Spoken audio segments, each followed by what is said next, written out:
Okay, welcome back. This is part 3 of Project 2 Atmos. This is the video for lesson 5, and today we're going to create a loop test function and compare it to Atmos ISA, which is the built-in function in the aerospace toolbox that hopefully you installed when you installed MATLAB. If you didn't install that when you installed MATLAB, you can go up to add-ons here in the environment, and that should pop up something that will let you explore different toolboxes and add it on if you didn't install it when you installed MATLAB. So aerospace. Okay, I've got the aerospace toolbox installed. I've also got the aerospace block set, which is for Simulink, which is something else. But I've got the aerospace toolbox installed. I can also verify that by coming in here and typing in ver and seeing my version of all my MATLAB, and all the toolboxes that are installed. And there's the toolbox right there as well. Okay. All right, so I'm going to close this. I'm just going to rename this Project 2 Demo, because this is really just turning into a demo for all of Project 2. Okay, and what are we doing today? We are going to create a for loop to test the function at all altitudes. Okay, and so the basic statement of a for loop is for some variable. We have to create a variable name here. Okay, typically I is a common variable to index something with, because I for index. Okay, I, j, k are all common variables to use. Typically you'd find I in an outer loop, j in an inner loop, k in an inner loop inside of that. So I, j, k are really easy indices to use, but you could use C for counter if you were coming from a C or C++ background or whatever, but I'll use I. So what we want to do is we want to say for I equal to some range of values here, and we're going to need to define that range of values by creating an array. So we're going to need an array here, and there's a lot of different ways to create an array. We've already looked at linspace and log space. I could simply use square brackets and type in 1, 2, 3, 4, 5, and now it's going to loop over these 5 values. And now I need to complete the for loop with an end here. Before I run that and show you what that does here, I'm going to clear the workspace, and I'm going to type in the letter I, and you can see that I is the imaginary number. So when I use this for loop here, I'm creating on the fly a variable called A, and I'm setting it to 1 for the first time through the loop, 2 for the second time through the loop, etc. And I won't be able to use the built-in imaginary number I anymore, but that won't be a big loss. In our case, we don't need it for anything we're doing, and there's other ways to create imaginary numbers anyway. Okay. All right, so I've got my for loop here. I'm going to comment out this line because I don't need that right now. And I can use fprintf here, and I can say the value of the for loop counter is %0.0 f comma I. Now if I run this, I'm going to press Control Enter to run this, and it is choking on this because I accidentally typed a $sign here instead of a % sign. So, and it still doesn't like that because I typed fprint instead of fprintf. So, all right, and that is horrible because I don't have any new lines in here to actually see what's going on. So I'm going to put a new line before and after this fprintf statement, and that one's not going to work either. Now I'm going to run that. Okay, so the value of the counter is 1, 2, 3, 4, 5. That is the value of I inside of the array. And now I can do things with that value of I inside of the array, like indexing my inputs or my outputs or anything like that. Okay, so we talked about linspace. We talked about log space. You can create an array just by typing in square brackets 1, 2, 3, 4, 5. You can also create an array using the colon operator. The colon operator is probably one of the most powerful operators in MATLAB. So I can say 0 to something in increments of 1 to an n value of 10. And this is going to create an array of 0 to 10 in steps of 1. Okay, so I could come in here and I could have said 1, 1, 5, and it would have been the exact same thing as typing in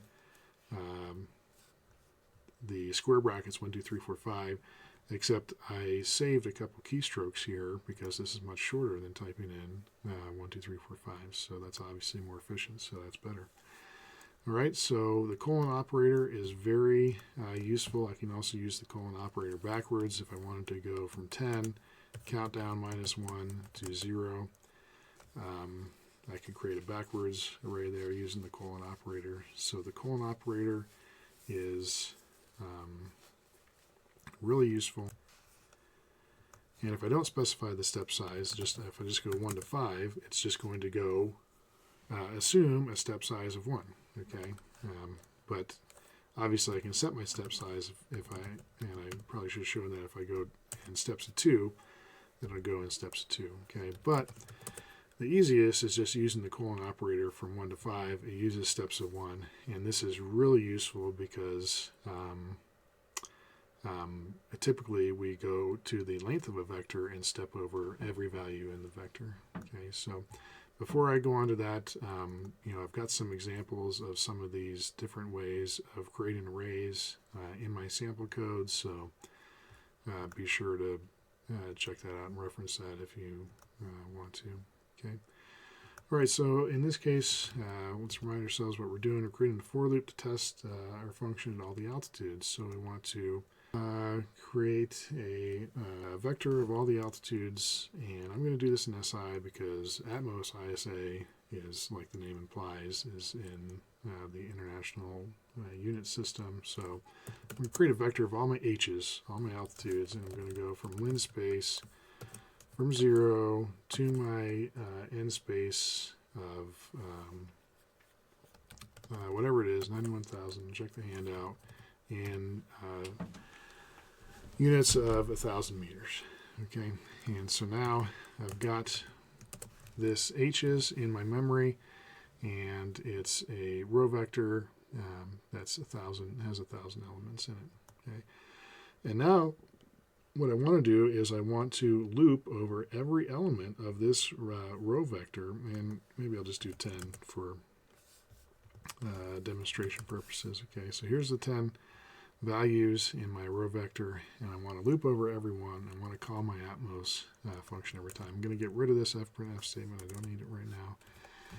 And now I want my for loop to go from 1 to the end of my H's, and so I can use the length command and say from I equals 1 to the length of H's. Now if I highlight this and F9 it, which I strongly encourage just using F9 liberally as you're developing your code to see what's actually going on, this is an array of 1 to 10 because my H's is of size 10. Okay, now this just tells you how long the vector is. Now in case of H's, it's a row vector. If I say x equals H's prime, now I've got a column vector. I can still use the length on the column vector because it's just looking at the longest length of the vector. This length command can really get you into trouble if you end up in a situation where you have a two-dimensional array and you only want to loop over one dimension of it. This length command is just going to pick the longest one, and it's going to loop over that. So what would be much more precise and much more error resistant is to use the size command instead of using length. And now we're going to loop over size of H's, comma 2, and if I want to see what this is, I'll just highlight size of H's, comma 2, and that is 10, because there are 10 columns in this and what I'm doing here when I put in the 2 is asking for the second dimension, which is columns. There's 10 columns in H's. As opposed to rows, there's only one row in H. So, so using the length command is fine if you have a one-dimensional array, a vector, but if you got into the habit of that and you don't understand what's going on, you really get yourself in trouble. So I try to be more precise and use the size command and specify which, whether I'm going over the size of the rows or the size of the columns. Okay, so I'm doing the size of the columns here. Because we have a row vector, we have 10 columns in that one row. And now I'm going to loop over this, and I'm going to call every altitude out of my array of h's. So I can just put in h's of I here, and now it's going to call out h's of 1, h's of 2, h's of 3, and since I'm not suppressing the output, it should spit that out every time it's setting h to a new variable here. H is 0, h is 10,000. Okay, so that's what that's how we use the counter I inside the for loop to obtain the value that we want. And now we want to do something with this value in the for loop. And what is the thing that we want to do with this value in the for loop is we want to call our function. We want to get the atmospheric properties out. Okay. And working in SI units here, I've got 91,000. I'm not going to use my demo function because that was incomplete. So I'll use my my real function that I made, and I'm just going to copy and paste the command to save myself some typing. Okay, and there's my function call to my Atmos 206 in using H in SI units. Okay, and I can suppress this output because I don't want to see that every time. And a matter of fact, I don't even need to declare a variable H. I could just put H's of I here. Okay, and that's going to be shorter. In this case, more efficient. Now, shorter isn't always better. Like it may seem shorter to hard code inputs into an if statement, like we talked about last time. In that case, we need to be more precise and go the extra step to declare a variable. And in this case, we could leave it like this. If we wanted to make it really clear to ourselves what we're doing, we could leave it like this and add a comment and say retrieve altitude from the altitude vector. Okay, and in this case, it's less obfuscated because we made it more clear what we're doing, and that's probably a better way to start off for a new user to MATLAB. So let's leave it like that. Okay. Now you'll notice in my function call here that I'm using my counter I, my index I, to store the results from this altitude into the corresponding place in a variable called P. And if you're thinking that this variable P is going to come out to be an array of size 10, then you're correct, because on the first time through the loop, I is going to be equal to 1. So that's a really easy way to test a for loop. Okay, let's highlight this, and I'm going to F9 it. And now I is equal to 1. And now I can highlight this and F9 that, and my altitude is 0. And now I can run this bit of code right here, and it is saying that my units need to be... Okay, I had a bug in my Atmos 206 function there, typo that crept in. All I did was right-click on my function call here, open my function, and track down the error and solve it. So I can F9 this line now, and I get the result here. Okay, pressure, temperature, density, and speed of sound. And again, I'm working with I equals 1. So right now, all these values are scalar. If I double-click on P, it's just a scalar value. Okay, now let's manually step through the second step of the for loop, okay, which is going to be, now let's remind ourselves what this array looks like, 1 through 10. So now the second time through the for loop, I is going to be equal to 2. So now I'm just going to manually set I equal to 2, and now I'm going to F9 my way through this for loop. So I'm going to set H equal to HS of the second value in that array, and now I'm going to run my function call here to my Atmos program and store this result in the second location in these arrays. And now we can see here that pressure changed into an array, and now I've got two values, and the second value is just populated by this function call. Okay. Of course, you can also use the debugger mode to step through this for loop and watch what's happening. But I actually prefer to take it slow and to just evaluate lines as I go and to look at what's happening and to be able to work in the command window while I'm doing that. Okay, so all right, so we saw how these variables, I'm just going to open all of them here, and they're just tabbed across the top, and now we can see that we've got two values in each of these arrays. Now if I just control enter this whole thing, or if I run it, it'll execute the whole for loop. It'll go over all 10 values, and now it fills in this array of pressure, temperature, density, and speed of sound.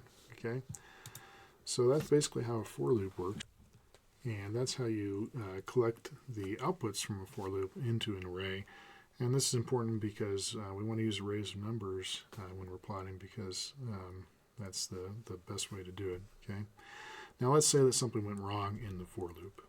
Okay, and so let's say, for instance, we asked for a billion or so values in this lin space, and we're going to execute this for loop, and it's going to take a long time. Let's also say that we accidentally left an fprintf statement inside my function, so now it's going to print something to the screen every time. And I execute this code here, and it's just printing, and MATLAB's busy. I can see down here that MATLAB's busy. And I can't do anything. I can't type in commands because it's just constantly putting things out in the command window. All I would do to stop this is press Control C. Okay. So I press Control C to terminate the operation. That's really handy to keep in mind when you've got an out of control for loop or a while loop. When we get into while loops, are even easier to get out of control. Okay. So keep the Control C command in mind. We'll go back to a reasonable values, and I'm going to turn those fprintf statements back off in my function. Okay, so let's remind ourselves what we need to be doing by going back to the handout here. And a really good way to approach coding in general is just write out what you want to do in comments first. Okay, so I need to create a header up here in general. Now down here I need to create a for loop to loop through all altitude bands. Inside my for loop now, I need to do a couple of different things. I'm just going to translate what's in the handout into short things that remind me. So I'm going to call my Atmos function and save each result in a table. Okay, so call Atmos. And that's what I'm doing here. And the next thing I need to do is call Atmos ISA and save those results. Okay. And then, finally the last thing I need to do in my code here is create some plots. So create plots. Okay. I highly recommend just writing out what you need to do in the comments first instead of just jumping in, starting to punch things in. It'll help you stay a little bit more organized and hopefully avoid some pitfalls. Okay, so I've got the call to my Atmos working. Now I need to add the call to Atmos ISA. How do I even know how Atmos ISA works? Well, I can come here and do help Atmos ISA, and I can see this function call here for Atmos ISA, and I can just copy that straight out of there. Okay. And come back to my code and paste it in here. So now I've got the basic function call in my code, and I just need to change these variables to match what I want to match. So I was using a lowercase h, so I'll put that in there, add a semicolon, and now if I leave this as t of I, it's going to overwrite the t of I value that was just written by this function call. So obviously that would be horrible. So I could call it TISA or TREF or something like that, since this is kind of the reference that I'm going to compare my code against. So this would be a ref of I this would be Pref of I, and this would be rho ref of I. Okay. So now if I run this, hopefully this function call to Atmos ISA will work fine, and sure enough, I've got these ref variables in my workspace now, and the values actually look pretty close to my values. If I just quickly compare rho to rho ref, it looks like I'm on track with something there. Okay. All right, so I've added that, and now I need to do that for a bunch of altitudes. So I'll just increase, now that I know it's working, I can just increase that to 1,000. And what else do I need to do here? I need to create some preliminary plots to compare to Figure 1 in the handout, including the Atmos ISA results. Okay, and it specifically says just make 4 separate plots. So let's focus on making 4 separate plots that look like these 4 plots here. Okay, and the first one is a plot of pressure, and in this case, we're putting the independent variable on the vertical axis because it's altitude, and that makes sense. And I've got a legend there and stuff like that. Okay. Now, this is just how I operate. There's no need to start from scratch when I'm using my code to create figures. Okay, I'm going to go back to another piece of code that I wrote for a figure, and I'm going to use that as a starting point. So I'm going to copy this, and you have this same code as well. Okay, to create a Figure 1, and we've already gone over some of these commands. Creating Figure 1, I'm storing the handle in a variable called F1, and I'm clearing that handle. Hold on, and I'm plotting P and Pref against these altitudes. I'm setting the display names appropriately for what they need to be. And then when I'm done adding plot commands, I turn the hold off. A quick note here, you can plot multiple things with one plot command, but I just don't, I don't do that because, that's an easy way to get yourself in trouble. I prefer separate plot commands to keep everything really clear. Turn the grid on, I set the legend location, I set the X label, the Y label, I set the font size, which is absolutely essential, and then I'm going to save it as an EMF. And okay, I've already got the results in my memory, so I don't need to run this whole thing again and go through this code up here to rerun the results. So I'm just going to put a double % sign here to make this another section. Then I'll Control Enter this and run a section, and bam, there's my plot that pops up. Now you need to create 4 plots, so you need to change this, and the main thing you need to do when you copy and paste this into a new block of code is you need to create a Figure 2. So I'm going to call Figure 2, give it a separate handle, and I'm going to clear that figure. So that's the right way to set up another figure, and now I need to change my plot commands to plot the correct data for the second figure, change the legends or the labels as needed, and uncomment this line to save that file as a separate file. And when you go through all that, you should have 4 plots that look like this if it's correct. If you want to know what's going on with Atmos ISA here and temperature, then I would encourage you to read the documentation for Atmos ISA.